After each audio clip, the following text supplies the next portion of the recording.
Read it again, Uncle Freddy. Okay, here we go. Gather round, children. I have a great story about my favorite round ever, my moment of glory. Now, I love this game, but consider myself a hack, 'cause life gets in the way, so it's practice that I lack. I feel great after starting number 1 with par, but I won't get excited 'cause the 18th is far. My game is in fuego, a low score I may achieve, but it won't happen today if I don't believe. Shot 39 on the front? That's amazing for sure. Still, my intent stays clear and each shot stroked pure.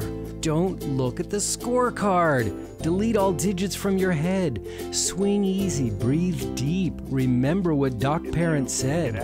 It's process, not outcome. This game has its zen. Simply commit to the target and be your own best friend. Oh, this hole gives me fits each time that I play, but history has nothing to do with the rest of this day. No balls in the water.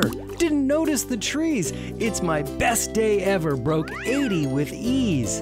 I'd do anything to play better, even use my soul for barter. But there's no need now, thanks to the podcast Golf Smarter.